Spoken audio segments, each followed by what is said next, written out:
Boa tarde. A Secretaria de Estado de Assistência Social, Trabalho e Habitação agradece a todos que estão assistindo à webconferência Os SUAS e os desafios na garantia da população LGBT. Agora eu passo a palavra para a assistente social Renata Nunes. Bom, eu trago uma fala mais provocadora do que propriamente de dar resposta, e vou tentar trazer um pouquinho da nossa responsabilidade enquanto servidores da política de assistência no atendimento à população LGBT. Eu vou falar um pouquinho dos desafios para a operacionalização do serviço de assistência, aí fazendo uma referência especial a esse público específico. Antes de a gente fazer essa referência especial, a gente gostaria de lembrar um pouquinho da trajetória da política de assistência no Brasil, muito sucintamente, mas dizer que ela se constitui como uma política de assistência inscrita no campo da Seguridade Social a partir da Constituição de 88 e se tornando uma política pública e dever do Estado. Mais tardiamente, em 1993, a gente tem aí a regulação dessa política através da Lei Orgânica de Assistência Social. E, em 2004, a gente tem a 4ª conferência que sinaliza a necessidade de implantação do Sistema Único de Assistência Social. Ainda nessa possibilidade de consolidar um sistema único, a gente tem uma base normativa importante que vai nos ajudar a pensar essa política, e aí a gente vai começar a ter instrumentos que vai revelar um pouco mais essa política que sai do campo do assistencialismo para o campo do direito. E aí a gente tem a Política Nacional de Assistência Social, a partir de 2004, e nos anos subsequentes a gente tem a NOB-RH, a NOB-SUAS, a Tipificação Nacional de Serviços, que vão dar um pouco mais de vigor regulatório para essa política. Em 2011, a gente tem aí a atualização da LOAS, que coloca aí o sistema de assistência como um sistema de política pública de Estado e não mais de governo. Então, a gente tem aí a caracterização de uma política pública que tem aí a responsabilidade de se consolidar nos 4 campos aí nos 4 cantos do Brasil. Então, nessa trajetória toda, a gente vai perceber que essa política nem sempre foi muito tranquila, né, para avançar com toda essa regulação.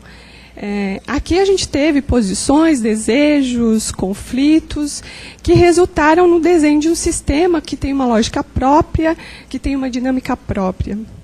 E que essa lógica, essa dinâmica, ela tenta materializar, de certa forma, os direitos que foram já positivados na Constituição Federal.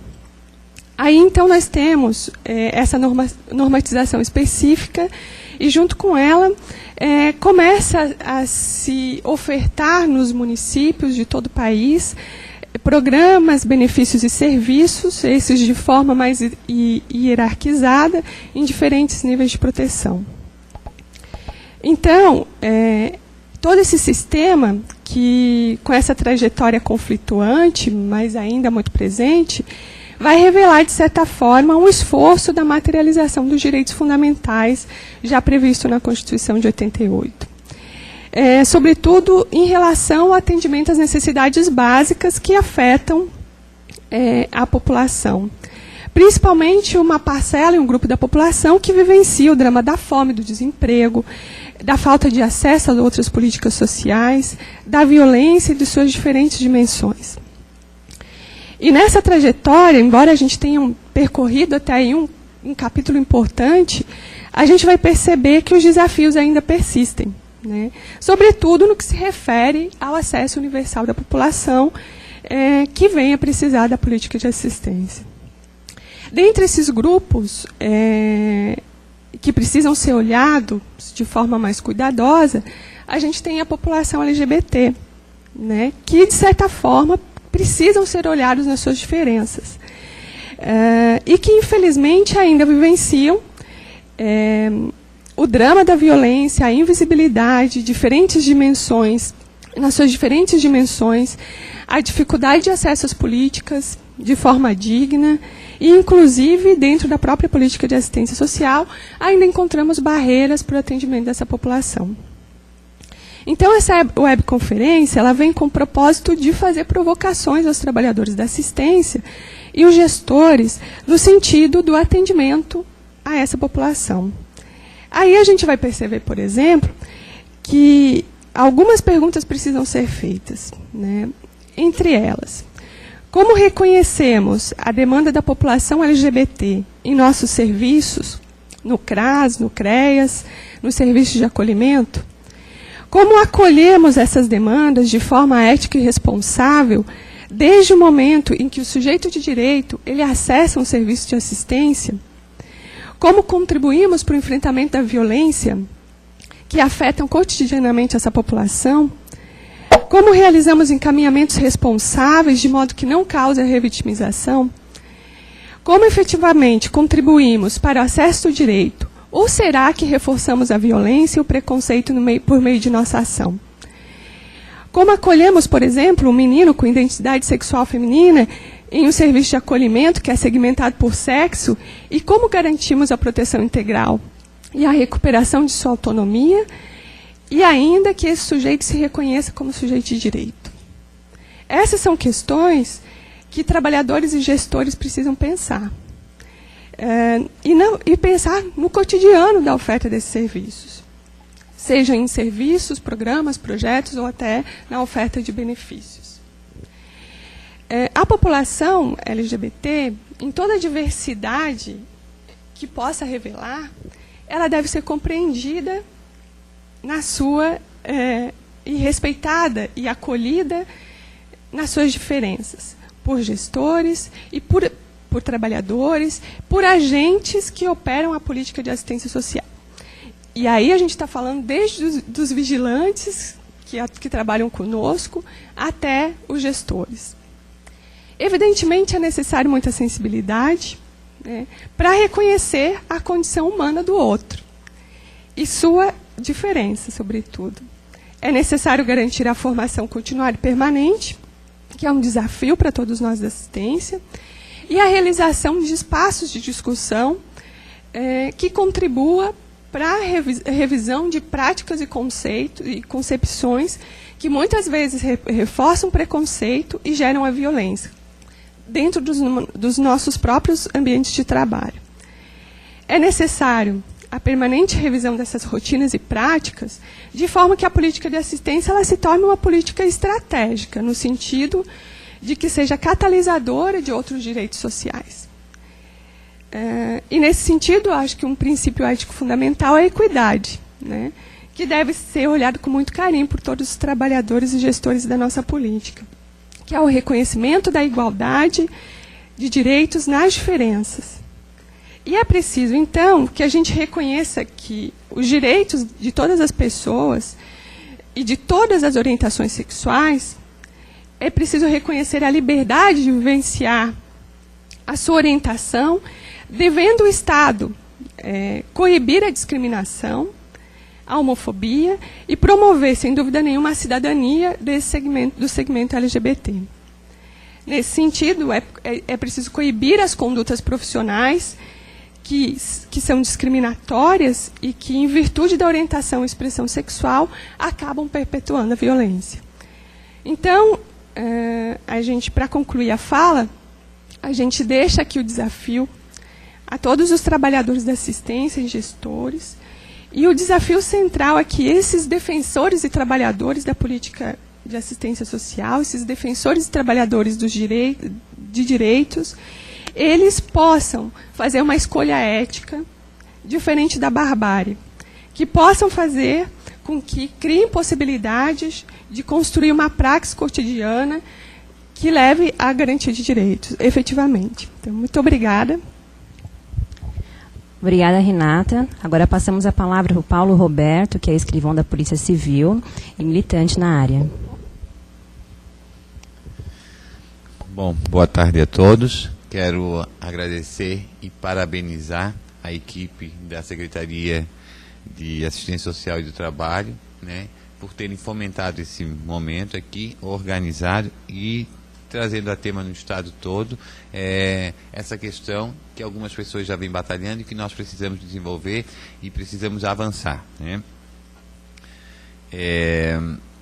Eu vou fazer uma retrospectiva de quando o Estado de Santa Catarina começou a atuar mais firmemente, né, se empenhando no debate e no combate aos crimes praticados contra a população LGBT, então demarcando mais ou menos como é que é a origem disso aí e essa trajetória até esse momento agora que nós estamos vivenciando. Bom, no plano plurianual de 2004 e 2007, ficou definido o plano de combate à discriminação contra os homossexuais, né, na Secretaria Especial de Direitos Humanos da Presidência da República, tá? E ali foi instituído o programa Brasil Sem Homofobia. Então, com a instituição do programa Brasil Sem Homofobia, começou a se demandar políticas e ações afirmativas, porque até então não se tinham políticas públicas, mas ações afirmativas, de combate a toda forma de discriminação contra essa população, né? Contra a população de homossexuais, de lésbicas, de bissexuais, de travestis, de transexuais, né? E toda essa diversidade sexual, né? Envolvendo aí todos os ministérios e secretarias, tanto nas esferas federal, estadual e municipal, com a participação da sociedade civil, dos segmentos dos movimentos de homossexuais, né? E aí é importante a gente destacar o avanço que se teve, né, dessa parcela da população que era vítima de preconceito, né? Inclusive o preconceito institucionalizado, ou seja, as próprias instituições, além de não debaterem, não atuarem com essas questões, ainda por cima também praticavam a discriminação. Ainda no ano de 2007 foi realizado no Rio de Janeiro, pela Secretaria de Direitos Humanos, Secretaria Especial de Direitos Humanos da Presidência da República e a Secretaria de Justiça, através da Secretaria Nacional de Segurança Pública, foi realizada a primeira Conferência Nacional de Segurança Pública e de Combate à Homo-Lesbo-Transfobia. Então foi um marco para que a gente começasse, as instituições nas 3 esferas governamentais, né, passassem a discutir a problemática, né, e buscar, através de desafios, resolver essa questão. Em decorrência do seminário, ainda em 2007, então o Estado de Santa Catarina começa a entrar firmemente nessas ações e a Academia da Polícia Civil, pioneiramente, ela institui a disciplina de prevenção e combate à homo-lesbo-transfobia. Então a gente tem um marco histórico aqui demarcado no nosso Estado, quando a Secretaria de Segurança Pública assume a sua responsabilidade em atuar para coibir essas práticas, inclusive orientar os seus operadores para que eles não praticassem essas formas de discriminação contra essa parcela da sociedade que já era tão sacrificada, né? Então, o que a gente vai verificar? As primeiras coisas que começam a ser apontadas e começam a ser verificadas, né, é a inexistência de estatísticas, né? Então não se tinha estatísticas, não se tinha dados para que a gente pudesse começar a demandar políticas públicas para esse segmento. Então o que a gente verifica é que os casos de discriminação, de violências, de mortes, são subnotificados e as únicas estatísticas, os únicos dados que a gente tem não são feitos pelos governos, são feitos pelo Grupo Gay da Bahia, né, através do professor Luiz Motti, que é ele quem nos traz essa problemática, apontando que a cada 2 dias um homossexual era vítima, era morto no país. Então isso aí começam essas denúncias, vão levantando a necessidade de se tratar essas questões de políticas. Tá? A invisibilidade, né? A invisibilidade que vinha sendo praticada para que essa população não fosse vista e não tivesse acesso aos meios para reclamar os seus direitos, né? A falta desse reconhecimento e do preparo dos gestores, né? Além da discriminação institucionalizada, aumentavam ainda mais, porque essas pessoas, além de sofrerem as violências e as violações de direitos, não tinham respaldo nas instituições e na Secretaria de Segurança Pública não era diferente, não eram acolhidas, né?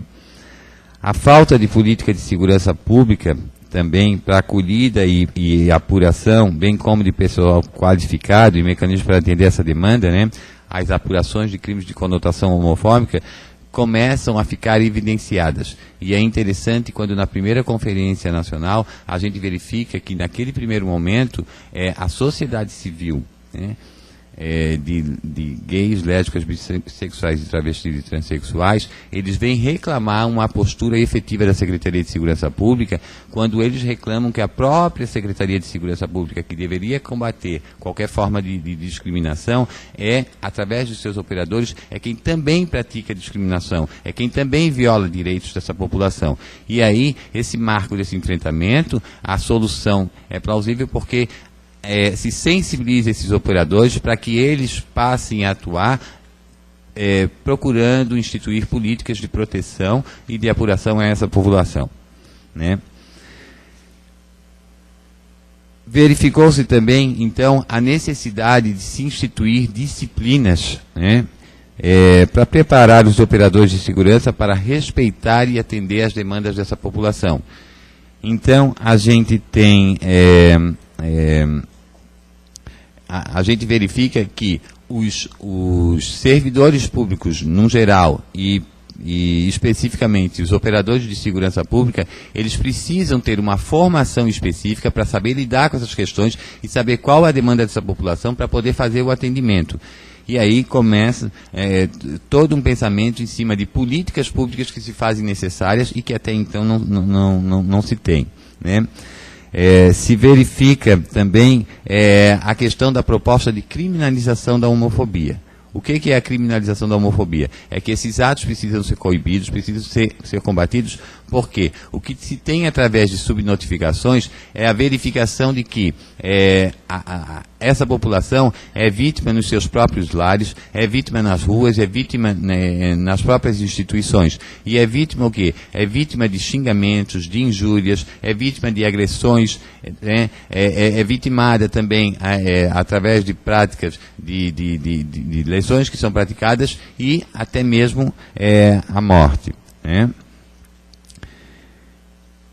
E dentro dessa proposta de criminalização, infelizmente no Brasil nós ainda estamos nessa luta, nessa batalha para que a gente consiga a criminalização, porque inclusive as condutas e as posturas e as atividades, as respostas que a segurança pública poderia dar, né, para os crimes que são cometidos contra a população, infelizmente ainda se tornam um pouco acanhadas, porque nós não temos ainda no Brasil a criminalização da homofobia que se faz necessária e que se faz urgente, né, mas que infelizmente tramita pelas casas legislativas sem o empenho e sem que as pessoas que lá estão e alguns segmentos ainda estejam cientes dessa necessidade.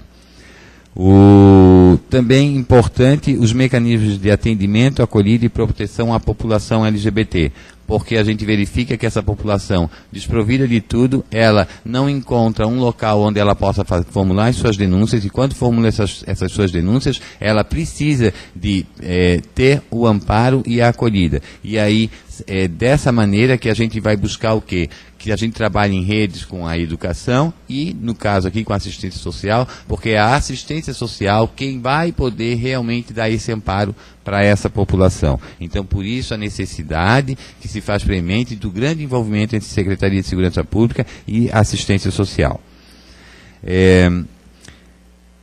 Também, em virtude de toda essa trajetória, né, e de toda essa discussão que é promovida no país, os próprios operadores de segurança pública, eles se veem vítima dessa criminalização, né, dessa conduta criminosa que é praticada contra as pessoas que têm a sua orientação e a sua identidade fora dos padrões que a sociedade impõe, que é da sociedade os padrões heteronormativos, né? Então a gente verifica, e com isso é criada a RENOSP, que é a Rede Nacional de Operadores de Segurança Pública LGBTs, que também são pessoas que são vítimas do preconceito, que são praticados dentro da instituição, e são pessoas que estão ali com o intuito de contribuir fortemente para que a gente pudesse acabar com essa realidade, essa triste realidade no nosso país, né? O Brasil avançou muito em virtude com essas políticas, e em virtude de algumas práticas que vinham sendo conseguidas, o Brasil foi convidado, a Secretaria de Segurança Pública foi convidada para participar em Lisboa, para participar de Lisboa, de um curso de formação das forças de segurança pública da Comunidade Europeia, onde 13 países da Comunidade Europeia participaram. Por que o Brasil foi chamado para participar? Porque nós vínhamos numa luta, e continuamos nessa luta, para tentar a criminalização da homofobia, e não conseguimos. E Portugal conseguiu a criminalização da homofobia. Mas em virtude das boas práticas que vinham sendo verificadas no Brasil, o Brasil foi então convidado para apresentar como é que enfrentava essa situação, porque para Portugal essa situação eles conseguiram a criminalização, mas não tinham ainda as práticas de analisar essas situações e ver como seria a melhor forma de enfrentamento. Então, o Brasil participou desse curso de formação, e foi muito importante porque também trouxemos algumas questões para que nós pudéssemos rever as nossas práticas e melhorar a nossa atuação, né? Um outro marco importante também foi quando, na primeira Conferência Nacional de Segurança Pública, foi verificado que o país ainda era muito deficitário em termos de políticas públicas para a população LGBT, e aí com isso, inclusive com alguns estados tendo dificuldade de participar daquele momento, o que foi realizado foi solicitada a assinatura de um termo de cooperação técnica, onde 15 estados tinham assinado, dentre eles o estado de Santa Catarina, né? E aí, com a assinatura desse termo de cooperação técnica, a diretora de Direitos Humanos da Casa Civil do estado de Santa Catarina, Dirley, ela possibilita um momento em que os envolvidos nas secretarias, e principalmente aqueles de secretaria que são operadores de segurança pública, se reúnam para debater e para que a gente pudesse realmente provocar ações afirmativas e tentar políticas públicas de combate à homo-lesbo-transfobia. Então é um marco importante a assinatura desse termo de cooperação técnica, que possibilitou repensarmos e efetivarmos a criação de cursos de capacitação dos operadores de segurança pública, para que eles pudessem saber como lidar com essa demanda e como atender essa população, né?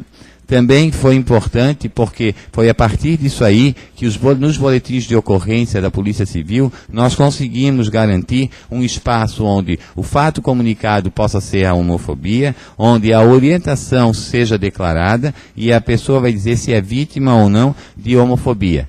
Ainda estamos carentes de alguns avanços, dentre os quais conseguir consignar nos nossos boletins e nos nossos registros policiais a questão do nome social, né, que alguns estados têm avançado e outros não, né. Também, através do GT de Segurança Pública, nós estamos verificando que alguns estados estão avançando e que o nosso estado está ficando muito aquém das expectativas no cenário nacional, sendo que alguns estados já têm alas específicas para o tratamento da população LGBT, coisa que o nosso estado não tem.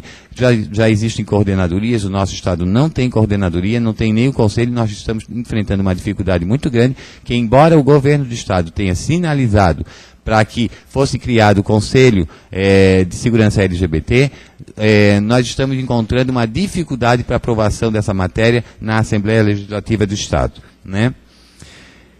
E também foi criado o GT de Segurança Pública para combate à homofobia, onde nós procuramos envolver todos os segmentos de segurança pública, Corpo de Bombeiros, IGP, Polícia Civil, Polícia Militar e também outros segmentos como educação, saúde, assistência social, para que a gente pudesse estar formulando políticas públicas conjuntas para a população.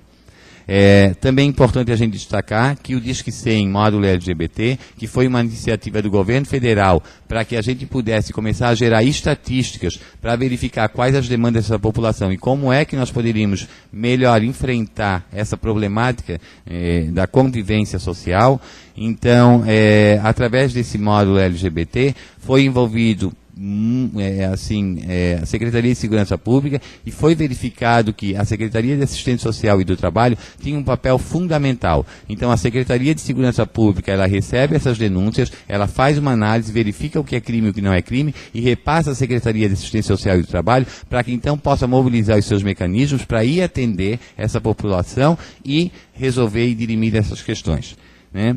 Também é importante, e aqui faço um convite para que participem do FONGES, que vai ser realizado nos dias 5 e 6 na Assembleia Legislativa do Estado, que é o Fórum Nacional de Operadores de Segurança, de Operadores e Gestores de Políticas Públicas para a População LGBT, onde nós vamos envolver todas as secretarias de Estado e municipais, para que a gente esteja realmente conseguindo obter políticas públicas e não apenas ações afirmativas de combate à discriminação por orientação e identidade sexual.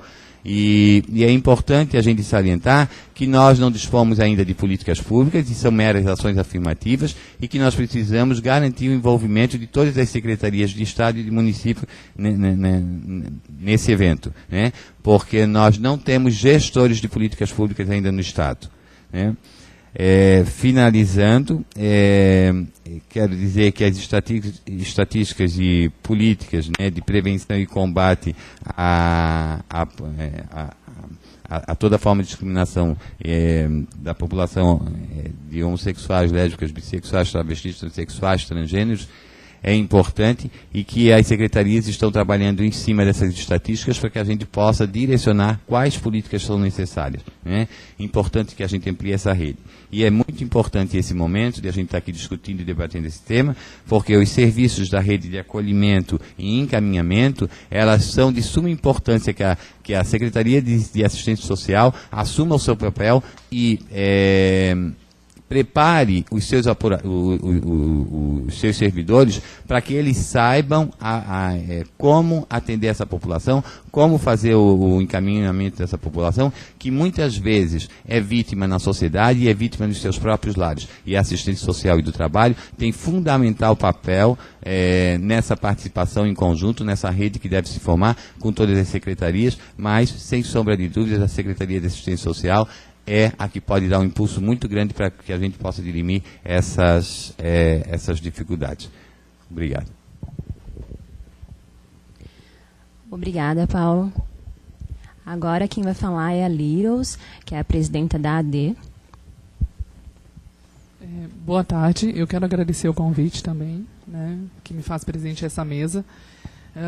Eu resolvi trazer um pouco da fala do que seria o LGBT, né, que é o que a gente está falando bastante e não estamos especificando, né? O LGBT ele vem em 2006, quando a gente troca a sigla na Conferência Nacional, e daí passa a ser lésbicas, gays, né, bissexuais, travestis e transexuais. Gays geralmente são homens, né, que se relacionam com pessoas do mesmo sexo, né, no caso outros homens. As lésbicas, no caso, são as mulheres, né, que se relacionam com mulheres do mesmo sexo, no caso. Nós temos os bissexuais, que são homens e mulheres que se relacionam com pessoas de ambos os sexos. E nós temos as travestis e as transexuais, que não necessariamente fazem parte da categoria de orientação sexual, porque elas fazem parte da categoria de identidade de gênero.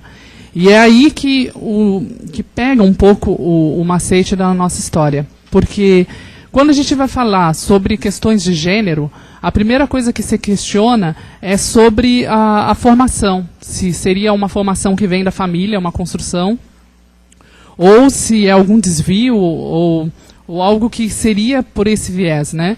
E, na verdade, não. A construção de gênero ela vai além do menino brincar de boneca e a menina brincar de carrinho, né? A construção do gênero ela vem de muitos outros fatores que podem ser externos e internos do próprio indivíduo.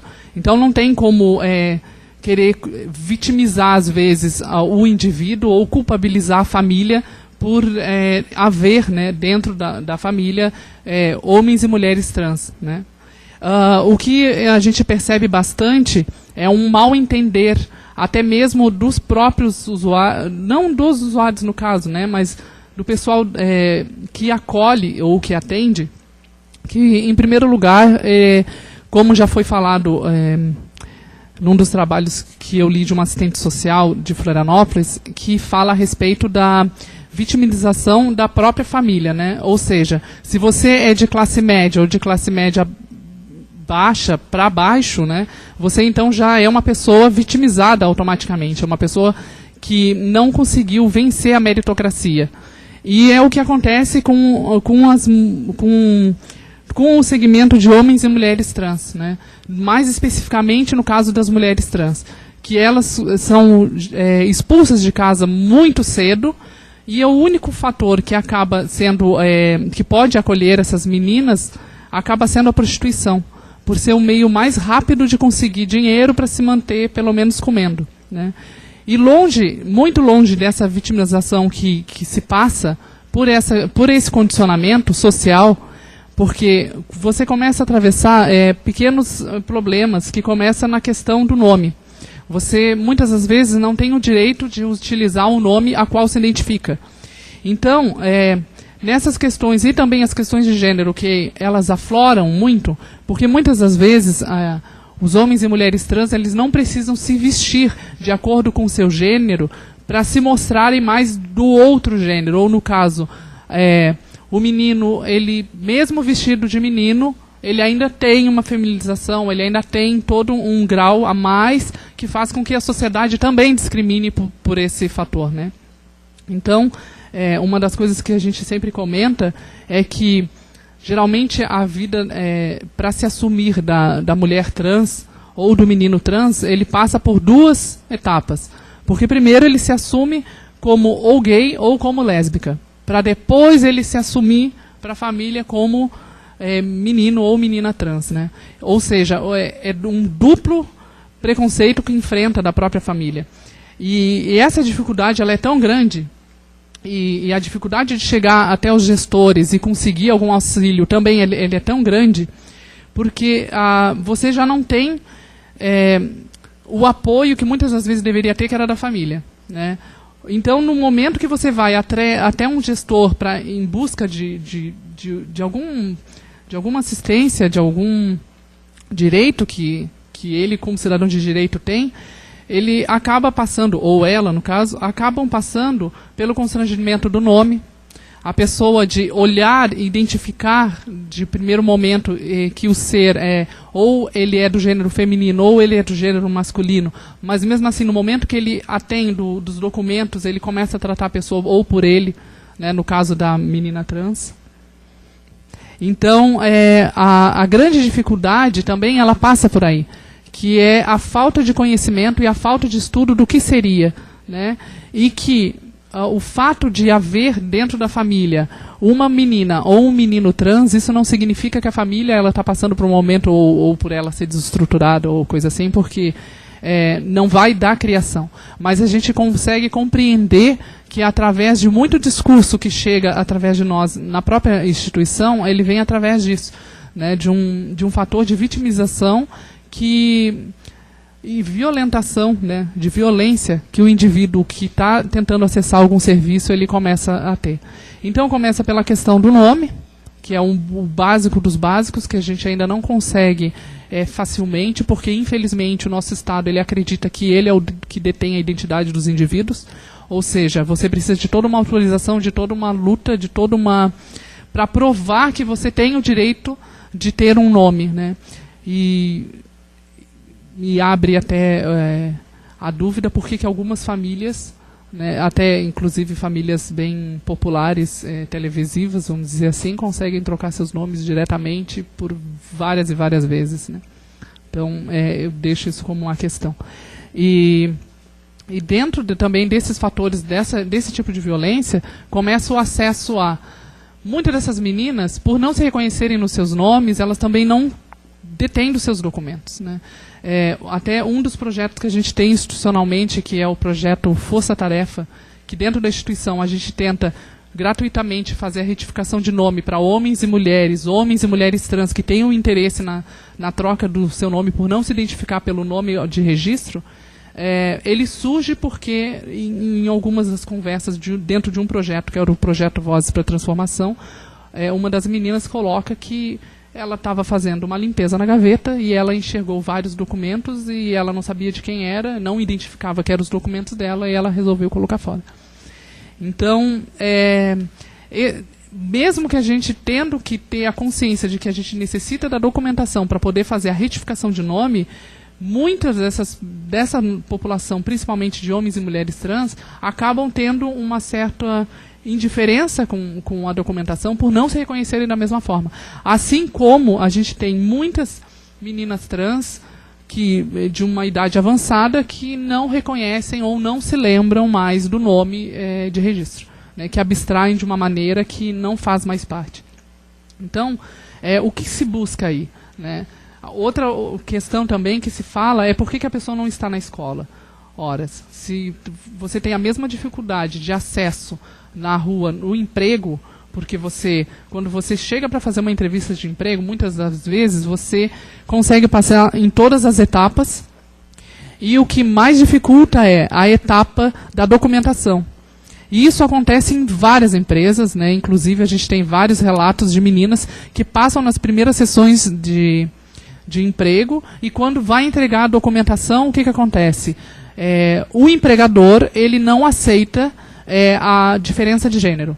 Então começa-se a questionar sobre aonde que se vai colocar, qual é o setor que vai ficar, como que a gente vai utilizar para a gente esconder que existe isso, né, dentro da empresa. Então, propriamente dito, o que se acaba fazendo? Essas meninas elas acabam não tendo direito ao emprego formal. Então, elas não conseguem acessar o emprego formal. Com isso, não se consegue também uma boa renda ou um lugar onde possam estar trabalhando e estudando, porque a própria família já excluiu. Então, dentro todo esse sistema, o que acontece? Sobra as casas de prostituição, as casas das cafetinas, que muitas das vezes acolhem 10, 15, 20, 30 meninas dentro de uma mesma casa, e essas meninas, elas acabam rodando várias cidades do próprio estado e acabam não tendo um ponto fixo, ou seja, você não tem um documento que comprove aonde você reside, porque você não vai receber conta, você não vai nem ao banco.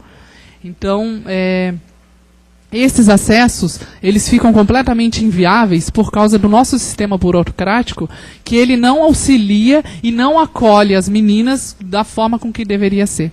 Então, e o mesmo risco se corre quando a gente pega meninas e meninos que são moradores de rua, né? Aonde que vai se colocar, qual o abrigo, vai ficar no masculino ou vai ficar no feminino, o que vai se tratar, como que vai se fazer. Então, no final das contas, o que acaba sendo são completamente ignorados os direitos. Essas pessoas continuam indo para o campo da marginalização ou da criminalização, quando possível. E, na minha opinião, o que eu percebo é que a culpa ela é nossa. Porque nós não não vemos essa oportunidade, né? Nós tentamos dificultar o máximo possível. E, por mais que a gente tente colocar como não, que isso não é possível, até se comenta muito que o que eu percebo é que existe hoje um aumento muito grande do preconceito velado, e é um preconceito que ele está dentro de casa, e esse preconceito ele faz com que a violência ela seja tão interiorizada que no momento em que a pessoa ela tem a se assumir, ou ela sai de casa desesperadamente como uma forma de fuga, ou ela é expulsa pela família, né? Então, e nessas condições, a gente consegue perceber que quando essas meninas chegarem a uma idade mais avançada, a minha maior preocupação começa a ser na forma de aposentadoria, como que elas vão acessar esse serviço, como que elas vão ter o direito ao Bolsa Família, que se muitas das vezes são indivíduos individuais que não residem, não têm, né? Então, o que deve se pensar é numa nova perspectiva para uma população que está aí, que existe desde sempre e que, infelizmente, essa população ela é invisibilizada pelos serviços e pelas pessoas que muitas das vezes se detêm como pessoas de bem, né? Então, na realidade, eu acho que eu não tenho muito o que me estender a respeito disso, né? A gente poderia entrar em outros viés assim, a respeito da população de meninos e meninas trans, mas eu vou deixar mais um lado que me deixa muito feliz, que é a gente ter, por exemplo, na nossa universidade hoje, em torno de 13 a 15 meninas trans que conseguiram superar todos os desafios, muitas das vezes sem o acolhimento de outras pessoas, acabaram indo para a rua, acabaram indo para a prostituição, mas mesmo assim conseguiram vencer e conseguiram ocupando outros espaços, né? Mas também eu quero deixar claro que isso não é uma questão de meritocracia, como a nossa sociedade coloca muito, que com certeza elas sofreram e ainda sofrem, indiferente de estarem no lugar que estão. Então, meu muito obrigada e é isso. Obrigada, Liros. Agora eu vou passar a palavra para as duas psicólogas do CRAS, a Lívia Fontana e Maria Cláudia. Boa tarde. Primeiramente, gostaria de agradecer o convite da equipe da Secretaria de Assistência Social do Estado, da DE, que nos proporcionou poder relatar essa experiência hoje, porque foi quem nos permitiu o acesso a esse público, né? Também aos estagiários Gustavo Castelo Branco Beirão e o Márcio Gibrim, que foram os grandes provocadores dessa experiência, né? Sem eles, a gente não estaria aqui fazendo esse relato. Nós trabalhamos no CRAS, né, Centro de Referência de Assistência Social aqui de Florianópolis, no centro. No nosso município nós temos 10 CRAS, e o centro, por ser o território onde fica a Associação de Direitos Associação em Defesa dos Direitos Humanos, a ADE, foi quem onde o nosso território se localiza.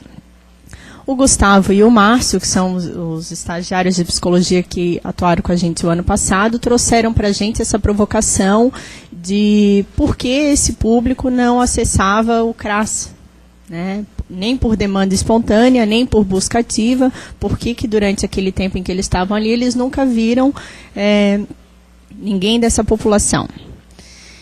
Diante disso, a gente marcou fizemos contato com a DE, marcamos uma reunião para pensar, então, que tipo de estratégia poderíamos ter para se aproximar do público. Foi quando agendamos uma visita, a proposta foi ir até uma casa de uma cafetina, como a Liros comentou, para conhecer e fazer a busca ativa, já que não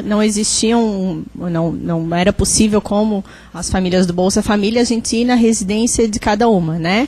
Mas numa casa de cafetina, que era a casa da família, onde teriam várias travestis, a gente poderia se aproximar e propor uma intervenção. A ADE entrou em contato com a cafetina responsável da casa e propôs o trabalho e agendou a nossa primeira visita. A Fabrícia, da ADE, nos acompanhou, né? E chegando lá, no primeiro grupo que nós tivemos, chegando lá, nós fomos recebidas por 6 meninas que estavam na casa, e a Fabrícia representante da ADE, mediou esse contato, né? Num primeiro momento, nós fizemos um grupo de acolhida. Essa seria a proposta inicial, de apresentar o que é a política de assistência social, o que é o CRAS, quais são as possibilidades de atendimento, benefícios, né? E lá a gente pôde perceber que diferentemente do que a gente estava habituado a atender, as meninas não estavam interessadas nos benefícios da assistência social, né?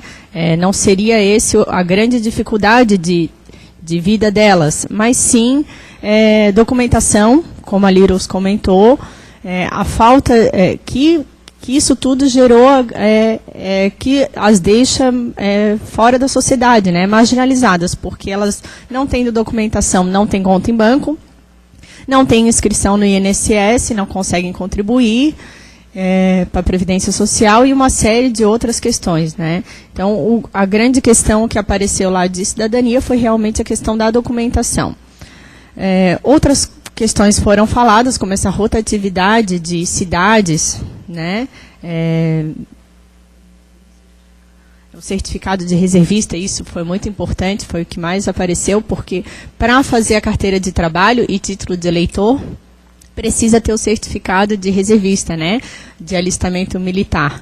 E aí grandes questões começaram a aparecer daquele grupo, onde a gente começou a discutir o que realmente era importante para elas naquele momento, né? Já que sem os documentos, outros acessos não seriam possíveis. E aí, revendo tudo isso, começa a se pensar onde elas se localizam dentro da sociedade, que elas não se inserem, né, Liros, como não se reconhecem naqueles documentos, como que vão numa junta militar fazer um alistamento se não se reconhecem como meninos, né? E aí várias questões apareceram. Nesse primeiro momento, nós combinamos com elas que viríamos num outro momento, num segundo encontro, dali saiu esse agendamento, para informar o passo a passo da retirada de documentos. Junto comigo tinha mais uma assistente social, que é a minha dupla de trabalho, e os 2 estagiários, né?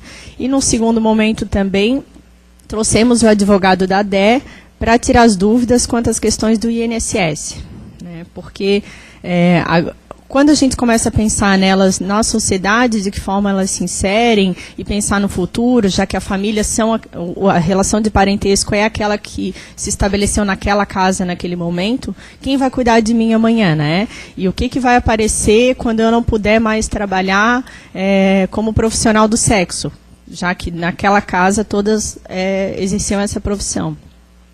Como vai ser, né? Que direitos eu terei como no meu futuro nesse país? E aí, a grande questão, a gente elaborando tudo isso, conversando, realmente tem que se pensar na política de assistência social e na previdência social. Então, o encaminhamento seria a inscrição no INSS, né, contribuição. E a dúvida era como vão se inscrever como profissionais do sexo. Pode declarar? Posso ir lá no INSS declarar que sou profissional do sexo? Ficamos com a dúvida também, marcamos com o advogado da ADE, que foi junto com a gente, num segundo encontro. No segundo encontro, das 6 meninas que estavam no primeiro momento, só tinham 2. Então, a questão da rotatividade que foi falada no primeiro momento ficou clara, né? Então, a gente teve necessidade de começar tudo de novo, falar tudo de novo, o que era o CRAS, o que era a política de assistência, o que a gente estava fazendo ali, que tipo de encaminhamentos, intervenções a gente poderia oferecer.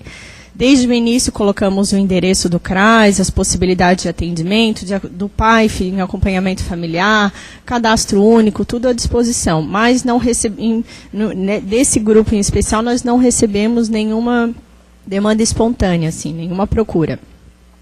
No segundo encontro que nós fomos, essas 2 meninas que permaneceram, nos ajudaram, né, a fazer novamente esse grupo e marcamos, então, aí apareceu, mas vamos fazer o alistamento militar, o medo, o constrangimento de ir lá, né, sozinhas, na junta, fazer, já que não são meninos, não se reconhecem como meninos, e vão lá e que tipo de constrangimento aconteceria. Marcamos com elas nos colocamos à disposição e marcamos de acompanhá-las até lá, entramos em contato com a junta, já tivemos todo esse cuidado que, como a Liros falou e como o Roberto falou, ainda... Paulo, desculpa. Paulo Roberto. Como eles colocaram, ainda é necessário todo esse cuidado, porque infelizmente, eles não vão a gente não tinha garantias de que eles chegariam lá e seriam bem atendidos da forma como deveriam. Então, a gente teve que ter todo esse cuidado de ligar antes, de explicar, queríamos com um grupo, né, de travestis para legalizar, né, regularizar a documentação na junta militar. Fomos bem atendidas, a responsável da junta nos comunicou que esse trabalho é feito lá, né, Paulo? Eles atendem de uma forma assim, não precisa passar por todo o constrangimento, eles já têm um protocolo que não faria tudo isso, né? Da forma do dia a dia, basta que se apresentasse e colocasse a situação. Ainda assim, combinamos de acompanhá-las. No dia marcado, infelizmente, nenhuma das meninas compareceu para ir até a junta militar. Nós marcamos na sede da DE, mas elas não compareceram. Posteriormente, a gente teve a notícia de que uma delas foi sozinha até lá, já com essa garantia, com a segurança, e fez toda a legalização dos documentos. a gente entende, né, teve o retorno da DED, que realmente a questão da rotatividade é muito forte, então elas não estariam mais no município, né. Então, inicialmente, essa foi a proposta de intervenção do CRAS, né, junto com a DE. Alguns meses depois, né, e o CRAS ficou à disposição, né, passou a ser referência no território para a população LGBT, que nos procurava inscrições para o Pronatec, cadastro único, até a gente tem contato, o Centro Pop, que é aqui em Florianópolis, que recebe os moradores de rua, também entra em contato pedindo orientações. A gente tem sido referência para o atendimento a esse público no município. Alguns meses depois, esse contato, essa aproximação do CRAS com esse público nessa primeira casa, ela teve outros desdobramentos, assim, porque a outra casa em outro bairro do município, outras meninas souberam de que a gente tinha ido lá, tinha feito todo esse trabalho, e elas pediram que a gente fosse também nesse outro bairro para fazer a mesma intervenção, né? E aí a gente foi novamente, né, com a mesma proposta de grupo de acolhida, e nessa casa era uma outra cafetina também, e estava ela e mais 4 moradoras. Nessa casa, o diferencial é que não há uma grande rotatividade, assim. Uma das meninas já morava lá há 4 anos, e a que tinha chego por último estava há 4 meses, né? E aí, o que mais apareceu lá, realmente, é a questão, essa cafetina é uma mãezona, assim, das meninas, acolhe elas, porque a maioria delas já não tem mais contato com a família, não tem mais referência familiar, né? E essa cafetina era quem cuidava delas, né? A casa, nas 2 casas que nós fomos, elas não se prostituem dentro da casa, são casas onde elas têm de referência familiar, onde elas moram, dormem, voltam, né? É a casa delas. E nessa segunda casa, não tinha a questão da rotatividade, a questão da documentação foi tirada a dúvida, né, mas não era o grande foco. A grande questão que apareceu lá foi, novamente, a contribuição do INSS, pensar no futuro e voltar a estudar, porque ficam fora da escola por diversas questões de preconceito, né? E aí a gente fez um acolhimento, uma sensibilização, tiramos dúvidas e referenciamos ao CRAS daquele bairro, né, que é referência, né, que é o centro que faria os atendimentos assistente social e a psicóloga para atender aquele grupo. Ainda assim, nosso CRAS no centro ficou à disposição e aberto, a gente tem recebido essas pessoas, né, a população, para fazer as inscrições, os atendimentos, né, e orientações. Então, acho que nossa aproximação e atendimento desse público se deram através desses grupos, né, e a partir disso a gente tem recebido as demandas espontâneas, principalmente para inscrições de Pronatec, né. Então, boa tarde a todas. Eu vou contribuir um pouco, complementar a fala da Cláudia. Eu também sou psicóloga e coordenadora do CRAS Centro aqui de Florianópolis. E, assim, eu vim para contribuir um pouco nas reflexões, né, que foi a Cláudia e a outra assistente social que vivenciaram o mesmo grupo com os estagiários. Desse trabalho, os estagiários produziram um artigo, que a gente até está colando aqui, né, um pouquinho da experiência deles. E isso fez a gente refletir bastante em equipe, né? Principalmente das contradições da própria política de assistência social, principalmente no que se refere aos princípios de família, centralidade na família e território, né? No relato da Cláudia, vocês já viram que a gente começou com um grupo no nosso bairro, mas pela repercussão positiva que teve e tal, um outro bairro nos convidou também para fazer uma acolhida in loco, né? E aí, vai ou não vai? Não é meu território, é outro CRAS que tem lá, né? Então, os princípios da política, né, nos servem como diretrizes, mas a gente não pode engessar. Eu acho que é isso que, para o trabalhador que está nos assistindo, né, é isso que pega para nós lá na ponta. Vou ou não vou? Manda embora ou não manda embora porque não mora no meu bairro, onde eu trabalho, né? A questão da família também. Nessa segunda casa que a gente foi, né, na primeira tinha uma coisa mais profissional, digamos, da relação das meninas com a cafetina, né? Mas na segunda casa chamou a atenção que era uma relação de família. E aí, é família ou não é? A gente vai, para inscrever as famílias no cadastro único, a gente tem que incluir todas as pessoas que moram na casa. E aí, dessa casa, que é uma cafetina com 15 travestis, isso é uma família? Todas moram na mesma casa para ser incluídas num CAD único como família?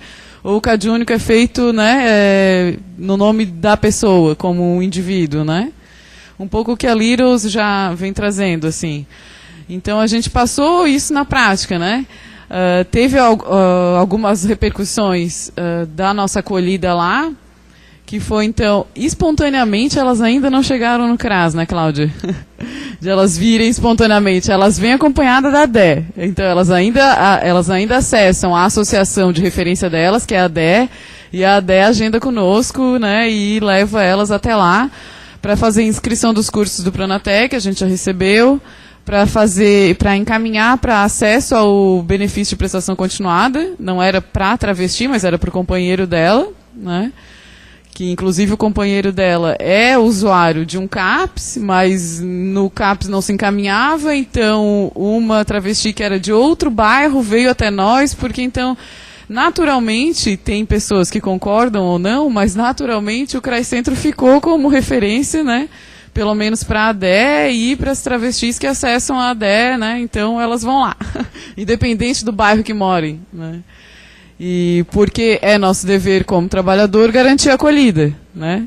Aí, se vai entrar em acompanhamento ali ou não, se vai ser incluído no PAIF ali ou não, aí depende das combinações que é feito com o usuário, né? Como a gente faz com qualquer outro. E uma coisa assim que fica para os trabalhadores, né, para a gente pensar, é porque toda hora a gente está fazendo busca ativa das famílias, né? Porque, acima de tudo, isso foi uma estratégia de busca ativa. A gente recebe as listagens das famílias Bolsa, né, de 6 em 6 meses, recebe as listagens do BPC de 6 em 6 meses, de benefício eventual, recebe listagem de tudo. Não recebe a listagem das travestis, né? E nem tem que esperar receber lista nenhuma, né? A gente, se usuário, e eu sou defensora disso, e isso é o que diz a política, né? Que, na verdade, se o usuário não vem ao serviço, o serviço tem que ir até o usuário, né? Então, acima de tudo, foi uma estratégia de busca ativa, porque agora, né, pelo menos essas travestis que a gente conseguiu fazer contato, agora elas têm pelo menos a informação, a orientação, aonde procurar, elas sabem, né? Aí depende um pouco do movimento delas também, mas de como o serviço vai acolher. Acho que era isso, assim, de reflexões. O que mais ficou para nós foi a questão do território e do conceito de família. A Cláudia está lembrando de outras repercussões que tiveram da nossa ação, porque então essas foram as repercussões assim para o público em si, né? A nossa articulação com a ADE, a referência para as usuárias, tal. Mas, por outro lado, como a gente começou essa articulação com a ADE, a gente também foi mais via gestão, que aí foi o que coube a mim também, né? Que levei para a gestão, marquei uma reunião nossa com a diretoria e a presidente da ADE, para a gente fomentar e, dali, articular uma capacitação para os trabalhadores. Até está previsto no evento de sexta-feira, né? A Liros não falou do evento de sexta-feira. Que também a Secretaria vai estar fazendo uma avaliação da capacitação. Mas dessa nossa articulação saiu uma capacitação para 20 trabalhadores da assistência social, né? Que foi feita uma capacitação promovida pela ADE em parceria com a UFSC, né? Que também foi super positiva, né? Eu particularmente não participei, mas das trabalhadoras que participaram, né, todas elas ficaram emocionadíssimas, porque é um tema que não é tanto a teoria que abala, o que afeta, mas é mais, né, as questões assim do âmago de cada uma. Então elas vieram com relatos, as profissionais vieram com bastante relatos assim de quebra de preconceito da capacitação, né? Por outro lado, também uma outra articulação que a gente fez como consequência dessa ação toda é a tentativa e o início ali de fomentar uma discussão da inclusão do nome social na secretaria, né?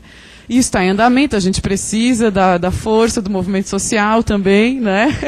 Mas, de qualquer forma, a gente tenta ali por dentro da gestão viabilizar isso quanto antes, porque não só para a usuária, como a Liros colocou, né, que é um constrangimento, mas eu devo confessar que quando eu fui fazer uma inscrição de Pronatec de uma usuária, eu fiquei em dúvida. Né? Pergunto ou não pergunto, o que eu boto, o que eu não boto, né? Na dúvida eu resolvi eu e ela. Né? Porque eu acho que também tem uma coisa de eu identificar o que me pega e eu me abrir com a pessoa, né? Assim, vamos conversar sobre isso, eu e tu. Foi assim que eu resolvi. Mas é algo que não é constrangedor, não é só pro usuário. Para mim também foi, né? Então é algo que... É isso, acho que fica como contribuição aí para as outras secretarias, para os demais trabalhadores, né? É isso, muito obrigada. Obrigada, Lívia. E obrigada, Maria Cláudia, também. Nesse momento, a gente vai abrir um espaço para as questões, né, que estão chegando pelo chat.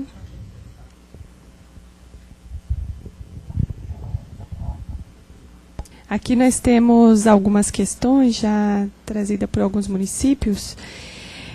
A Luciana Florencio, de Timbé do Sul, pergunta ao Paulo Roberto: o Estado de Santa Catarina possui estatísticas em números em relação ao público LGBT?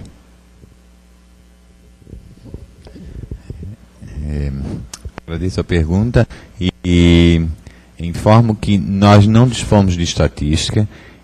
Na verdade, a própria secretaria, já sabendo dessa necessidade, ela está se mobilizando para que se consiga estatísticas, só que, a bem da verdade, a demanda e as notificações também, quer dizer, as pessoas que procuram a delegacia para fazer os registros, ainda é mínimo. Então, mesmo com um pouco de estatística que a gente tem, a gente verifica que ela não retrata, ela não corresponde à realidade das demandas, né, de políticas que essa população necessita. Quem procurou e que está fomentando essas questões de formular estatísticas em termos nacionais é a própria Secretaria de Direitos Humanos da Presidência da República, que está fazendo, mas ainda nós não temos estatísticas e que os dados ainda também não são confiáveis. Até porque, embora nós tenhamos hoje no boletim de ocorrência espaços para a gente colocar a questão do fato homofobia e a questão da orientação e identidade da pessoa que está registrando a ocorrência, a bem da verdade, os operadores eles não estão todos preparados e não se sentem à vontade ainda para abordar essas questões. Então, nós temos ainda que corrigir as falhas que tem dentro do sistema para que a gente possa contar com estatística e com dados que sejam fidedignos. Obrigada, Paulo. Agora a gente tem apenas uma afirmação aqui da Luciana, que diz que vencer o preconceito ainda é um desafio, um dos maiores desafios, né? A Luciana ainda comenta a fala da Liros, parabenizando. E as técnicas da SST perguntam ao Paulo sobre a data e o local do evento Fungis. O FONGES será realizado nos dias 5 e 6 na Assembleia Legislativa, no plenarinho da Assembleia Legislativa. É o Fórum de Operadores e Operadoras, Fórum de Gestores e Gestoras de Políticas Públicas LGBT, né? E, na verdade, a gente conta com a participação para que nós possamos estar criando, né, gestores dessas políticas, porque não temos no Estado. Né? A pergunta então, é a data e local do evento no próximo mês, dia 5 e 6 de junho. Começa pela manhã, a gente faz o credenciamento no dia 5 do 6, e iniciam-se a abertura se dá às 14 horas, o evento vai até às 19 horas, e no dia seguinte ele se inicia pela manhã e ele finaliza ao meio-dia, e no período da tarde então vai ser feita uma reunião da regional para que a gente eleja os novos membros da diretoria regional do FONGES, tá? E é importante a participação, e assim, quem puder participar, é importante que venha, para que a gente comece a tratar das questões de políticas públicas e que nós tenhamos gestores para tratar e lutar por essas políticas. A gente tem uma outra questão que é para a equipe técnica em relação à criação do centro com nome próprio e logotipo, é impeditivo, mesmo com as portas de entrada, como CRAS e CREAS. O que ele quis dizer com a criação de um centro especializado para a população LGBT? A mesma forma que se fala de centros para mulheres vítimas de violência, é possível? Como existindo CRAS e CREAS? Acho que é para o Paulo. Essa pergunta tem relação à criação de um centro específico para atendimento? É isso que o pessoal está perguntando lá de São José. A questão do centro específico?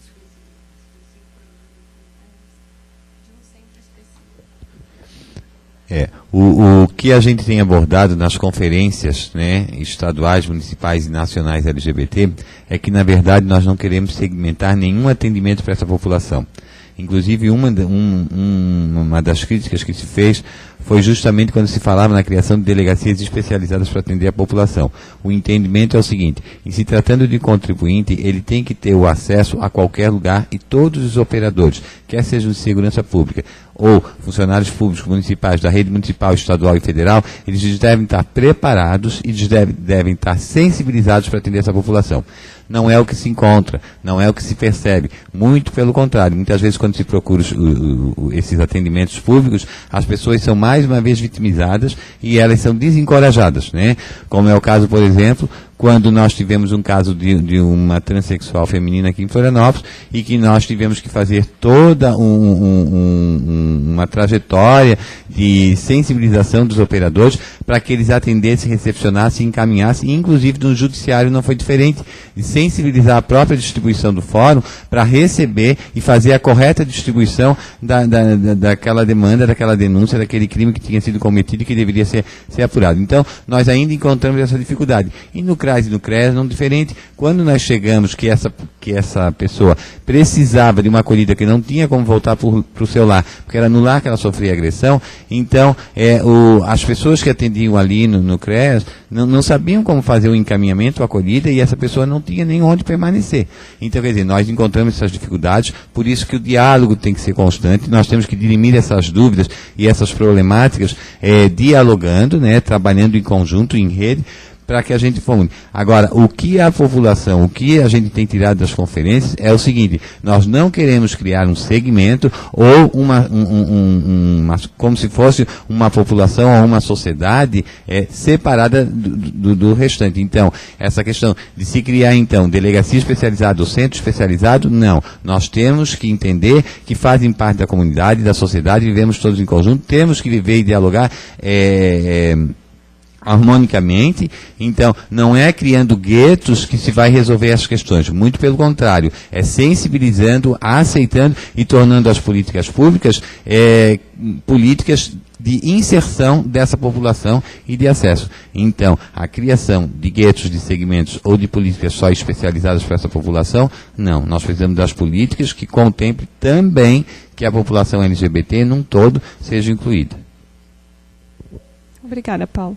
Aqui tem uma questão em relação de Florianópolis. Gostaria de saber sobre os aspectos a considerar no acolhimento à população LGBT na assistência social.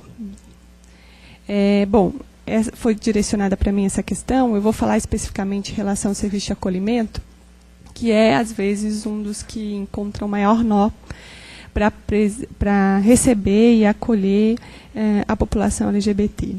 Bom, o importante é bem na direção do que o Paulo diz. A gente não pode criar serviços específicos para todas as populações. O que a gente precisa pensar, e aí pensar, inclusive nos planos político-pedagógicos de cada serviço de acolhimento, é como isso vai ser tratado. De que forma que a gente vai construir uma rotina em cada serviço de acolhimento que possibilite que esse sujeito ele na passagem por esse serviço, ele possa se enxergar como sujeito de direito e ele possa se perceber como sujeito que tem a possibilidade de desenvolvimento da autonomia. Então, para o serviço de acolhimento, o que a gente precisa fazer, assim como em todas as áreas, é sentar com toda a equipe técnica, desde o vigilante até o coordenador e o diretor do serviço, e pensar, do ponto de vista político-pedagógico, qual é a direção que a nossa instituição e o nosso serviço de acolhimento vai tomar em relação a essa população específica. É importante que essa discussão seja feita com todos os atores do serviço, é importante que se pense de que forma que vai acolher, de que forma que esse assunto vai ser tratado inclusive com os demais acolhidos, e é importante que cada serviço construa uma estratégia possível, mas que garanta, sem sombra de dúvida, a proteção integral desse sujeito, né, de direitos, e que também garanta a possibilidade de sua autonomia. E que construa outras possibilidades para além do serviço de acolhimento, que é a lógica que a gente vem persistindo, que já foi definido por várias políticas e setores, no que diz respeito à permanência provisória dos usuários dentro do serviço de acolhimento. Então, a gente não tem uma receita, uma fórmula que vai dizer que tem que atender assim ou assado, né? O que a gente precisa é fazer que essa discussão ela ganhe ressonância nos serviços e que se pense sobre isso, discuta sobre isso, reveja as práticas e construa uma proposição mais adequada possível, né? A gente tem aqui uma pergunta para Liros, que também é de Florianópolis.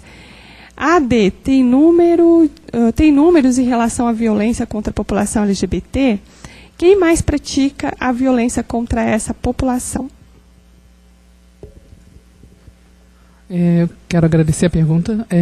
Na verdade, o que a gente está tentando fazer agora é um levantamento, né, através de questionários que, inclusive, vão ser apresentados no dia 23, agora, na UFSC, né, que é o 10º encontro, o terceiro encontro, na verdade.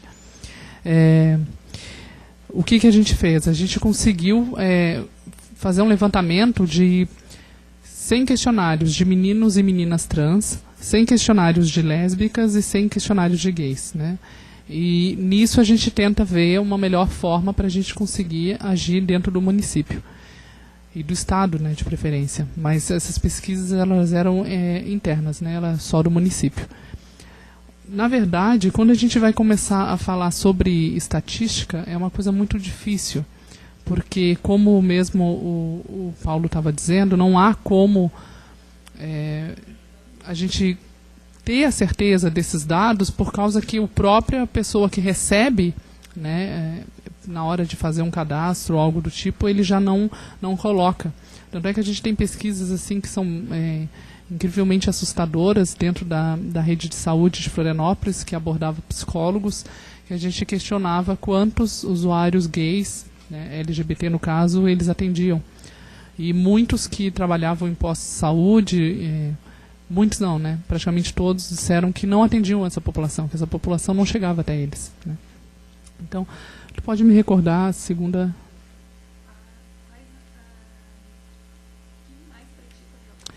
sim. Então, a violência ela começa dentro de casa, né?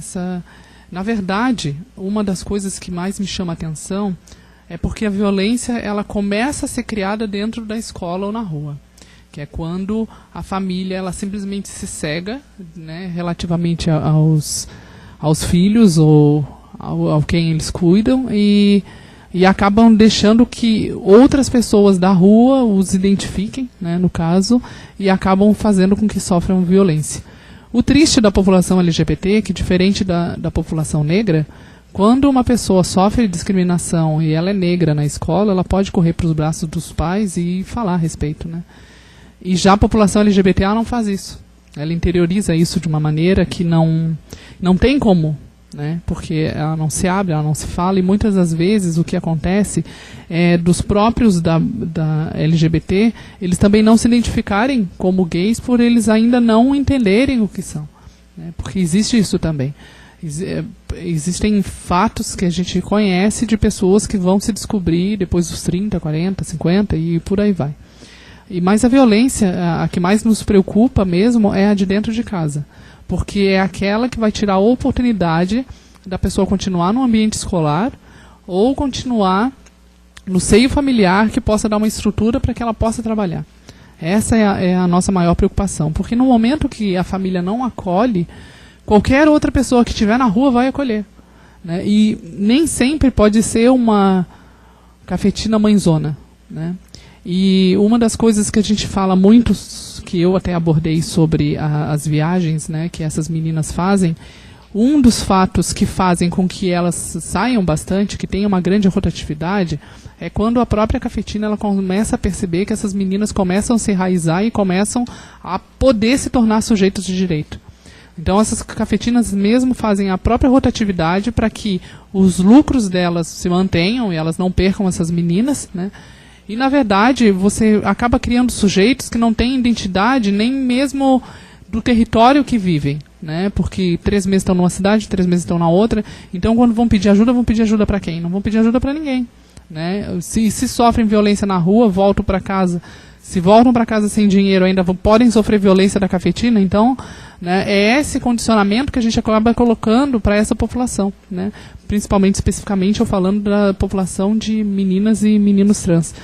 E uma outra coisa que eu gostaria de chamar a atenção, que pelo menos é um fato que eu levo em consideração, eu acho que nós todos devemos começar a nos olhar e a perceber que nós somos responsáveis pelo destino do outro através dos nossos atos. Né? Eu vejo que isso é uma coisa que passa muito batido aos nossos olhos, e isso eu estou falando em modo geral, mas quando a gente deixa, isso é uma política que a gente tem dentro da instituição, né, da ADE, que se discutia muito se a gente atenderia pessoas com 3, 4, 5, 20 mil, sei lá, salários mínimos que tivessem, né, que recebessem. Mas e aconteceu um caso de uma moça que recebia, que é de bem de vida, vamos dizer assim, né, porque a instituição ela trabalha gratuitamente e ela acolhe a população gratuitamente, né, sem cobrar nenhum centavo. Então a gente tenta dar prioridade para a população que é mais carente, né, no caso. E daí a gente pensou e viu assim, bom, essa moça ela sofre violência, se a gente mandar ela para casa e acontecer alguma coisa com ela, a culpa também é nossa. Né? Nós fomos cúmplices, nós levamos para esse lado. Então eu acho que a gente deve ter essa conscientização também, que qualquer coisa que a gente faça, inclusive no nosso ambiente de trabalho, e qualquer coisa que possa vir a acontecer com a outra pessoa, nós também somos culpados, de certo modo, pela ação que nós tomarmos. Então a gente tem que ter mais esse olhar e mais esse cuidado. Mas então, só para, né, deixar claro, a família é o principal nessa questão da violência. Infelizmente ainda é. A gente tem mais algumas perguntas aqui. A Deunilze deseja boa tarde a todos e diz o seguinte: realmente percebe-se que existem muitas questões a serem repensadas nas políticas públicas para atender com equidade essa população. Minha dúvida é como os municípios pequenos poderiam intervir para garantir o direito de pessoas que tenham medo de assumir sua orientação sexual. Municípios pequenos, me refiro, com menos de 10 mil habitantes.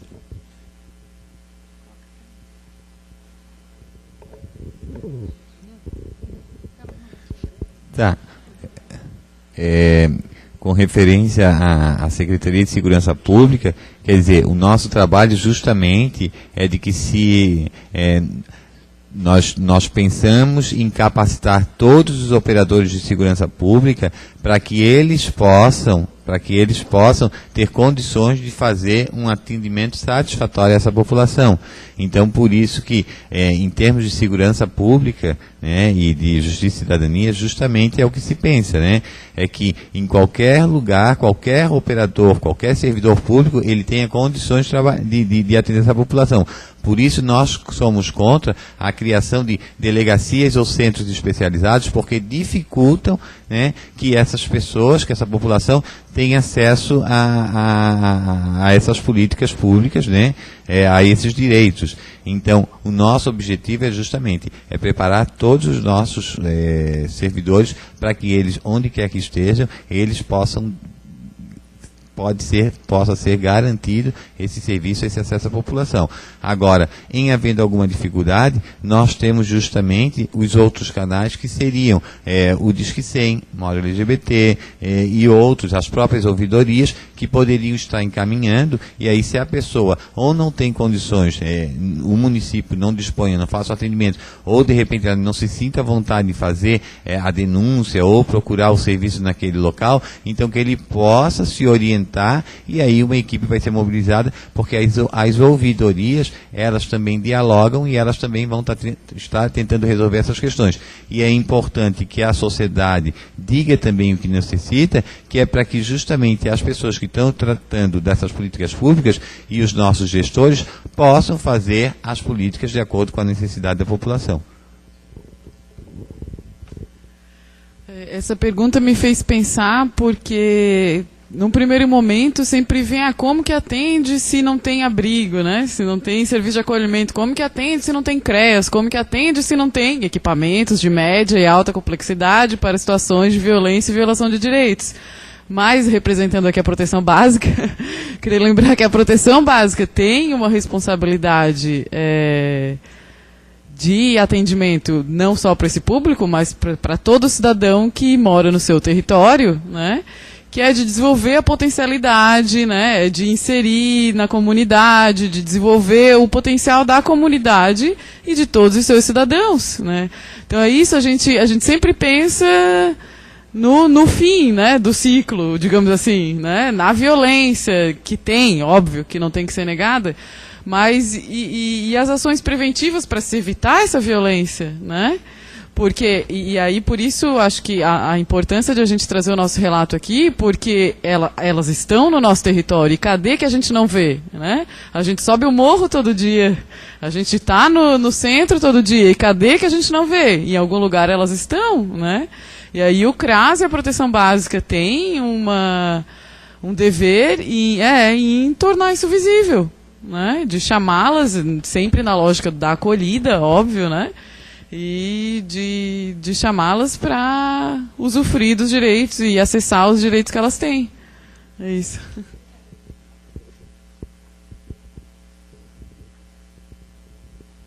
Obrigada, Lívia. Aqui a gente tem mais algumas questões ainda. Adriana Maciel Machado, para Littles, pergunta o seguinte: a percepção que se tem passa pela ótica da não instrumentalização dos técnicos frente à política. Isso é fato? Qual o movimento e como os municípios podem colaborar para esta abertura de capacitações de inclusão de tema com eficácia nos currículos escolares? E já vou fazer a pergunta seguinte, que é para o Paulo, é da Camille Reis, que ela diz o seguinte: gostaria de saber do Paulo sobre o Pacto de Segurança citado em sua fala. Se desse pacto saiu alguma ação efetiva hoje no Estado? Obrigada pela pergunta de novo, né? Basicamente, uma das partes que mais me chamou a atenção é a parte da educação. Aqui em Florianópolis, a gente conseguiu fazer, em parceria com a UFSC, que tem o NIGS, né? Que é o Núcleo de Identidade de Gênero e Subjetividade. O NIGS ele conseguiu articular com o município para fazer o concurso de cartazes LGBT. É claro que isso não é muita coisa, mas já é o início e a entrada, né? Dentro da instituição também a gente faz algumas propostas de apresentação de filmes ou debates que a gente faz com os alunos a respeito de sexualidades, né? E subjetividades e gênero. E dentro dessa brincadeira a gente já carrega outros assuntos, que é o combate ao sexismo, ao machismo e por aí vai. O que eu acredito que deveria ser, que é o grande nó da questão, ele passa realmente pela questão da educação nas escolas, né? Então deveria sim se ter uma capacitação muito forte para os professores e para o pessoal técnico que trabalha dentro da escola, para ter uma percepção maior de como que esses alunos estão sendo tratados tanto pelo pessoal técnico, né, e professores, como também por outros alunos, né? Então, esse olhar, eu acredito que deve ser feito algum tipo de diálogo para que possa se inserir algumas atividades que possam ser feitas com os professores e também com os alunos, porque a educação também ela não parte somente de um dos lados, né? E a gente sabe que tem ainda também a educação familiar, ou seja, pode ser que tudo que se tente ser construído naquele momento dentro da sala de aula seja desconstruído quando chega em casa, né? Ou ao inverso também, que muitas das vezes acontece, que são dos alunos começarem a problematizar dentro de casa e desconstruir alguns preconceitos, né? Eu acredito que o viés é esse mesmo, mas é um ponto que ainda é muito tabu, porque a gente tem muitas outras questões, além do própria falta de conhecimento de professores ou daquilo que eles assistem na TV, né, que muitas vezes é passado como que seria, ou o que é o movimento LGBT, ou das suas próprias religiões, ou tantos outros, que podem afetar muito esse desenvolvimento. Inclusive, em uma das nossas capacitações, infelizmente, a gente teve esse tipo de problema, que foi uma pessoa que se colocou ímpar o tempo inteiro e a gente teve um pouco de dificuldade em poder tratar do assunto.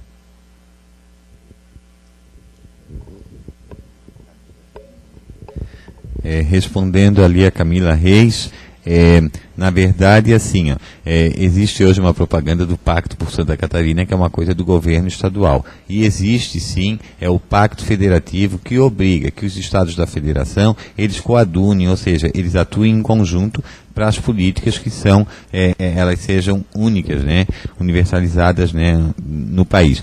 Então, o que a gente tem com referência ao Pacto, ao Pacto Federativo, é que justamente em razão do Pacto Federativo, as políticas públicas federais, elas devem ter a sua contrapartida dos estados. Então, por conta disso, os estados assumem as suas responsabilidades também. E aí o estado de Santa Catarina, atendendo, né, cumprindo o seu papel dentro desse Pacto Federativo, então o Estado de Santa Catarina, o governo do Estado assinou o termo de cooperação técnica, onde naquele termo algumas ações deveriam ser praticadas. E aí o que é que se verificou? Em virtude daquele termo de compromisso que foi assinado, a Diretoria de Direitos Humanos da Casa Civil tomou a frente e ali começaram então a ser reunidos, as pessoas começaram a se reunir para que realmente se efetivasse aquelas políticas que foram demandadas. E aí o que é que se fez? Realmente se criou o GT de Segurança Pública, né, para enfrentamento e discussão dessas questões, se reuniu os segmentos, né, dos operadores de segurança e de justiça e cidadania para efetivamente estarem buscando aquelas ações que foram deliberadas nas conferências, porque é importante dizer que esse termo de cooperação técnica, ele é fruto da Conferência Nacional LGBT, que lá é que foi definido o que a população LGBT necessita para exercer plenamente a sua cidadania e quais as dificuldades que ela encontrava no atendimento dos segmentos de segurança e cidadania. Então, isso aí foi feito. Foi dali que surgiu no boletim de ocorrência nós colocarmos o fato homofobia como um fato a ser noticiado, para que a gente comece a criar algum mecanismo de ter estatística, porque senão continuaríamos invisibilizando essa população que, quando procurava os serviços de segurança pública, era colocada como ou masculino ou feminino. Então, a gente começa a dizer, e quais os crimes ou quais os fatos que estão sendo ali?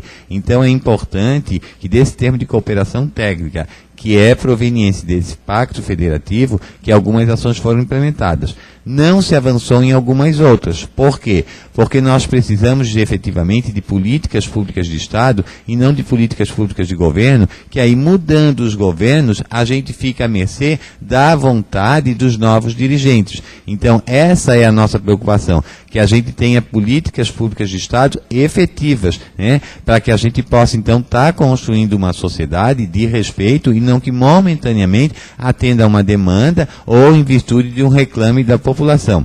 Então, falta ainda nós no Estado de Santa Catarina cuidarmos de algumas coisas que nós estamos muito atrasados com relação aos outros estados da federação, como é o caso, por exemplo, da criação, de se tratar a criação das alas específicas para a população LGBT nas unidades prisionais, como é o fato de nós não termos um núcleo especializado de apuração de crimes, nós ainda não temos em funcionamento no Estado o Disque 100 da ouvidoria, Então, algumas questões que estão previstas no pacto, que outros estados já avançaram, o nosso estado, então, ainda está engatinhando, e é isso que a gente precisa fazer, avançar nessas políticas, E a bem da verdade, assim, o nosso estado de Santa Catarina, ele não tem sido um estado que age proativamente, ele age muito provocado pelo que o governo federal exige e pelo o que os outros estados vêm praticando.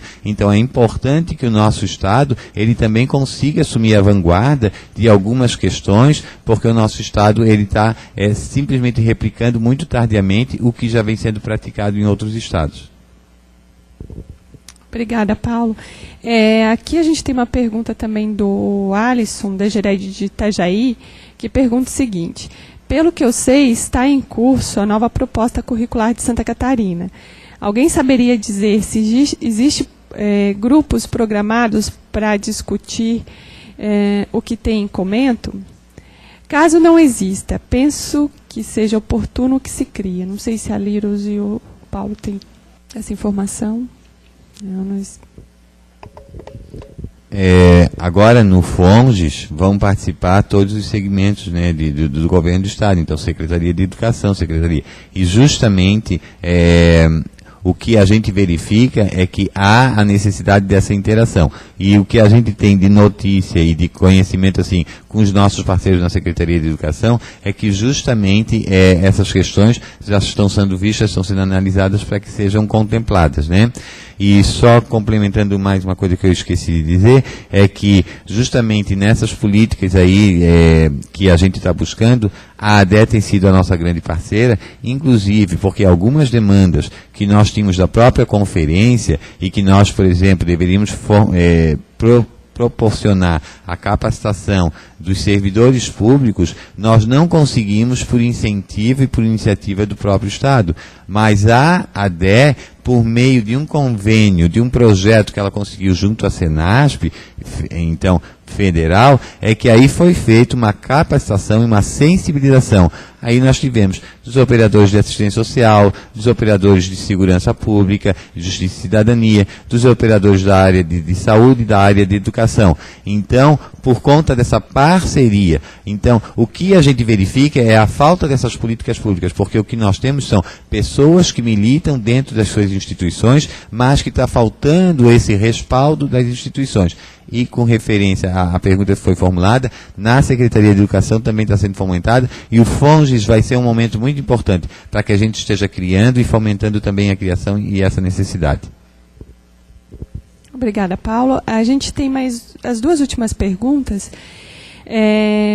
que é a Luciana Florencio, pergunta para mim, para Liros, em relação à estratégia de ações, estratégias ou ações nos municípios para estar usando, para poder iniciar o trabalho de mobilização e atendimento ao público LGBT e como inseri-los nas outras políticas públicas. A pergunta seguinte é da Bruna Machado de Pescaria Brava, que diz o seguinte: os municípios que não têm CRAS e CREAS, como fazemos atendimento à população LGBT? Eu não sei se você inicia ou tem... Então, em relação a estratégias e ações, a nossa preocupação quando a gente pensou na webconferência era trazer uma experiência concreta também, por isso que a gente convidou de forma muito especial o CRAS de Floripa, que já tem essa experiência de busca ativa. Eu imagino que várias alternativas podem ser construídas nesse sentido, O CRAS de Floripa elegeu a busca ativa como uma iniciativa interessante. Mas essa ação, eu imagino que ela pode começar desde a discussão das equipes de referência a respeito do tema. Parar para pensar e refletir em relação, por exemplo, aos formulários, nome social, como se vai garantir o nome social, e questões muito objetivas, podem colocar a discussão e podem começar a fazer um start sobre o atendimento nessa demanda. O importante é que se tenha isso como pauta, que os municípios se preocupem com essa demanda e que no final dessa trajetória a população LGBT ela se reconheça como público usuário do CRAS, do CREAS ou do serviço de acolhimento. Que ela se sinta realmente acolhida e realmente tratada como sujeito de direitos nesses espaços. É uma trajetória longa, muito provavelmente vai exigir que muitos profissionais se deparem com seus próprios preconceitos, mas isso é absolutamente necessário, né, para que a gente possa fazer com que esses espaços públicos se tornem genuinamente públicos e democráticos, no sentido de atender às necessidades, seja da pessoa com deficiência, seja da pessoa idosa, seja do público LGBT, da criança e adolescente, enfim. Mas que esse espaço ele tenha uma ressonância e que esses encaminhamentos realizados por esses equipamentos, eles possam servir também de start para outras políticas públicas, né? Para que a gente possa fazer encaminhamentos responsáveis, que não é só passar a bola, mas encaminhamentos que, de fato, tenham uma ressonância na vida concreta do sujeito. Então, acho que essa é uma tarefa nossa, que a gente precisa assumir, e precisamos, então, para isso, estar preparados. E estar preparado significa, sobretudo, a gente discutir sobre, a gente rever nossas práticas, rever nossos preconceitos e procurar, talvez, até centros de referência que possam nos contribuir para nos formarmos de forma mais adequada. Alguns municípios de Santa Catarina, infelizmente, ainda não contam com equipamentos de CRAS e CREAS, né? Mas eu acredito que nesses municípios todos recebem os usuários da política de assistência. E todos atendem esses usuários. Mesmo que não sejam em CRAS e CREAS, nós temos equipes de referência na gestão, nós temos equipes de referência que coordenam benefícios socioassistenciais, e todos eles, de alguma forma, são operadores do direito.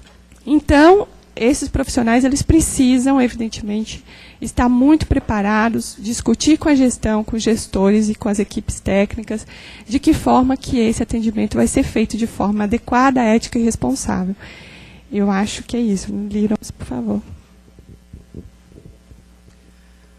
Uma das ações que a ADE inicialmente começou fazendo nesses seus 22 anos de instituição, quando a gente não tinha muitos dados ou coisa do tipo, a gente começava a tentar fazer a entrega de preservativo para as meninas nos próprios locais, né, dos pontos de prostituição. Eu acho que, na verdade, quando a gente quer buscar uma rede ou a gente quer fomentar a rede, a gente vai atrás da onde a gente sabe que tem, né? Então, geralmente, nas cidades, tentar saber aonde que estão as pessoas, essas meninas, que essas meninas vão trazer uma rede, elas vão trazer outras meninas e vão trazer os locais onde elas ficam, o que elas frequentam, quem elas conhecem e por aí vai. Né? Fora isso, tentar descobrir se na cidade existe alguma ONG que trabalhe especificamente com essa população ou alguma cidade vizinha. Né? Se a cidade, mesmo sendo pequena, ela existe algum núcleo, uma parada gay, alguma coisa do tipo, a gente já sabe que pelo menos alguma coisa, algum tipo de organizador existe. Né? Então, logo, existe uma referência para essas pessoas dentro da cidade. É claro que cidades muito pequenas é muito difícil do menino gay, por exemplo, se identificar como gay, né? Pelo medo do preconceito, por saber que ele pode sofrer maior violência do que, por exemplo, morando numa capital. Não que morando na capital ele esteja isento de sofrer violência, não é isso, né? Mas a gente sabe que existe sim um aumento maior em cidades menores. Então, outra estratégia que também se deve fazer, pelo menos isso dentro do próprio ambiente de trabalho, é tentar conversar com o pessoal para ver se eles concordam, né? Porque você precisa criar um número de pessoas que tenham interesse em começar essa mudança. Né? E já nas cidades que não tem, uma das coisas que é assim, essencial, que a gente faz assim, direto, é ligar para o Disque 100. Porque pelo menos o Disque 100 você pode começar a contabilizar. Né? A gente não tem estatísticas, mas o Disque 100, se a pessoa liga, é encorajada a falar sobre questões homofóbicas, ela é marcada, né, no caso, ela entra, infelizmente, é triste isso, mas ela entra como estatística, né, de ser caso de homofobia. Então o caminho é esse. Né? É um pouco complicado nas cidades que não tem, mas sempre tentar fazer o melhor possível. Só para completar aqui a fala dela, é justamente a importância do Disque 100, porque o Disque 100 ele vem justamente para suprir essas deficiências. Então é importante assim, onde não tenha um instrumento para que essa população possa buscar por esse serviço ou fazer a sua denúncia, então vamos usar o Disque 100, porque ele por enquanto é o nosso único mecanismo de acesso rápido, de distribuição da informação e justamente a pessoa acessar essa política e fazer essa distribuição e a gente depois tem a estatística. Então o Disque 100 é importantíssimo, porque no Disque 100 toda a demanda ela vai ser analisada e ela vai ser distribuída para cada área competente. Então uma demanda que porventura seja feito para assistência social, mas que envolva questões de criminalização e que os segmentos de segurança pública têm que atuar, também vão ser encaminhados para lá. Se envolver questões de educação, também vão ser encaminhados. Então a importância é isso. Quer dizer, ninguém poderá dizer que está completamente desprotegido, porque se fizer o uso do Disque 100, através das ouvidorias vão ser utilizados os mecanismos para justamente dar um mínimo de apoio e resposta à população. E toda a denúncia do Disque 100, toda ela, sem sombra de dúvida, ela é encaminhada e tem que haver uma resposta. Então é muito importante a gente trabalhar com essa questão do Disque 100. Bom, obrigada, Paulinho. A gente vai chamar agora a Sandra Coimbra, que vai fazer a finalização da nossa mesa. Nós agradecemos, então, a participação de todos vocês. Agradecemos também as pessoas que estão nos mandando questões, que nos mandaram. Aquelas questões que nós não conseguimos responder a tempo, nós pedimos para que vocês nos enviem por e-mail. Eu vou passar agora o e-mail aí da nossa secretaria, da nossa gerência. É geps@sst.sc.gov.br. E nós, eventualmente, vamos recebendo essas questões, nós vamos passar para as pessoas aqui da mesa, temos certeza que elas vão ter a gentileza de responder, e nós então vamos enviar aos municípios as perguntas, enfim.